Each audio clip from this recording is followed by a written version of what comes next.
बुढी के छ हाल खबर? ठिक छ। ठिक छ? अनि तपाईँ ठिक छ मेरो पनि ठिक छ। के भर्खर गर्दै हुनुहुन्छ मैला?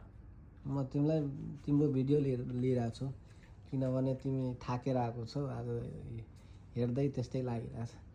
टाउको दुखिरहेछ हो? काम सकियो। काम सकेर आएको हो? काम सकियो लाको एन्ड धेरै धेरै धेरै धेरै धेरै धेरै धेरै धेरै थाकेर धेरै थकियो। र धेरै थकियो। ल ल त्यस्तै हो, कहिलेकाहीँ हुन्छ, चहल पहल हुनुपर्छ। मसाज गर्नुहोस् न। गर्ने हो गरिदिने हो मसाज, टेन्सन नलिऊ। मेरो बुढी चाहिँ आज लास्टै थाकेर आएको छ। नखाने I don't like that much peanuts. अनि चहल पहल दिइरहेछ है गाइस। तिम्रो दिन मेरो दिन राम्रो भयो, छुट्टीको दिन। घरमा के गर्दै हुनुहुन्छ यो दिन?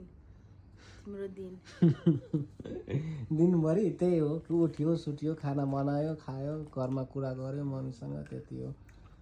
तिमीलाई कुरेर बसिरहेको थिएँ। ल के बना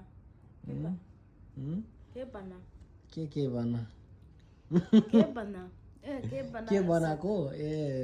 चिकन, दाल, भात, अचार।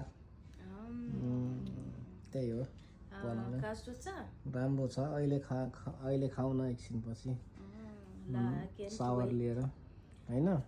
ल ठिक छ। त्यस्तै हो गाइज, चहल पहल दिइरहेछ मेरो बुढी। ए केटा हो त्यस्तै हो गाइज, चहल पहल, बुढा र बुढीको चहल पहल, होइन त? त्यस्तै हो आजको दिन, त्यस्तै हो, होइन त? त्यस्तै हो ल गाइज, त्यस्तै हो, त्यस्तै दिनुपर्छ चहल पहल। ल त है केटा हो, ल।